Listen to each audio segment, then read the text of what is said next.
All right, so I've been working a lot online with marathon people, triathlon, bodybuilders, doing stacks of rehab with people. I've been doing just heaps of different types of training in general with people, maintenance, just everything, a bit of massage. So, and what I've been doing in the spare time is doing a lot of understanding the women's physiological body type. And how their biology and chemistry really works, because it is different to males. You know, for example, their thyroid metabolism always runs a hell of a lot slower.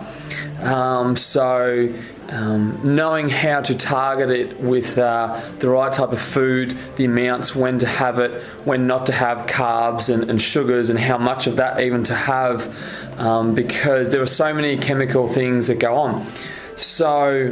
And because women are designed to always build up basically for childbirth to store healthy body fat for that until they get to menopause, and then, you know, the body starts to die off basically. So women have it quite really rough, which is unfortunate. So I've been sending out with lots of other people that I've been getting to do guinea pig tests for me. Lots of extremely exciting, in-depth cellular research stuff that I've been giving to them, weight training with nutrition. They've been doing blood tests and things like this. And that's the other thing, is making sure that all your hormones and brain chemistry is actually working, especially your hormones. So, and it's a big science to know different age types with the female and how the body works. And body type, body height, bone density, muscle length, muscle thickness, where the body stores more body fat overall as general different areas, understanding biosignature and how that plays a role in the body. So there's a hell of a lot I've been chipping away the last few months, and I'm getting extremely close.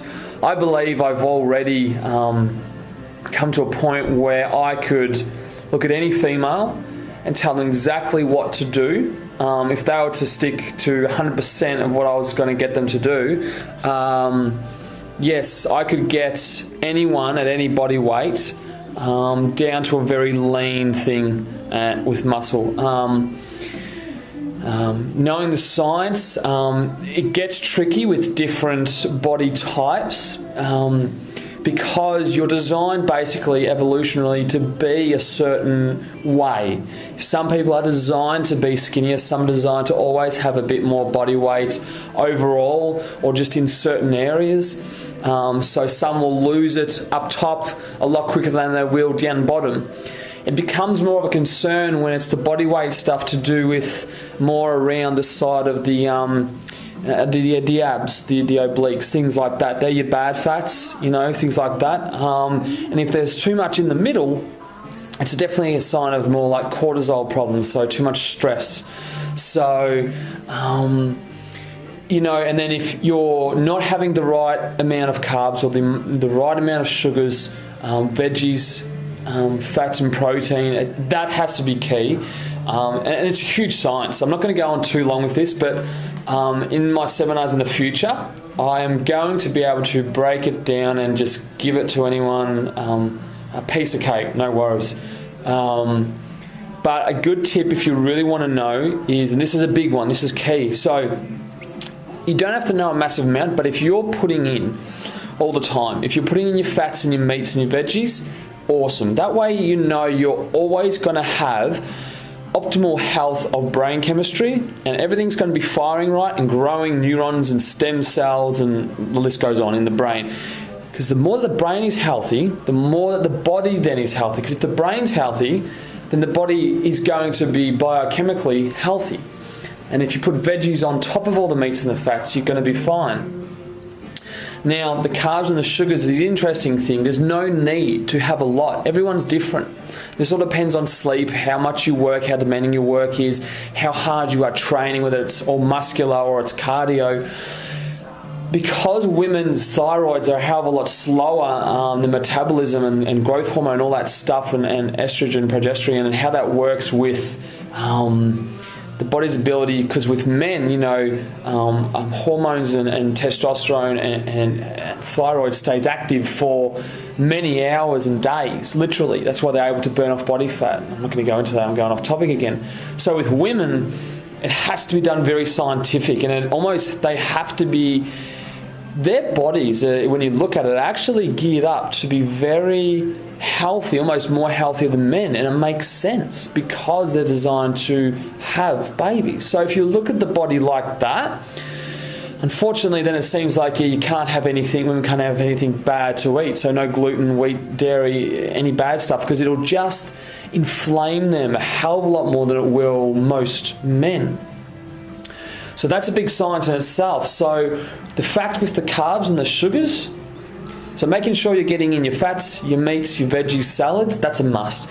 Then use your carbs and your sugars for when you feel you need energy. Yes, you need carbs and sugars for metabolic processes in the body, for your body to actually function as an energy source so you can work. Problem is though, putting in too much for women, because their bodies are naturally just going to draw on everything you give to make the body hold more body fat, because that's their design for babies. So knowing the science of that and how you're designed, and knowing then eventually how your body is meant to work with food. And if you get the 4 things right, which I say is like the veggie salad, and then the fats and the meats, 24/7, that's a must. Then you start adding in, okay, so the carbs and the veggies, this is the big thing. So if you start doing, lots of carbs, but it's clean, that's great. Problem is though, because carbs are slow releasing, and depending on how much you put in, even usually if it's not a lot, problem is though, it can drain away all your insulin.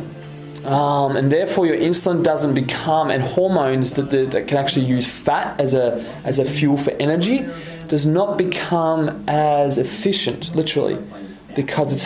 But the other thing is, women can actually activate fat as a fuel in workouts a hell of a lot better than men can.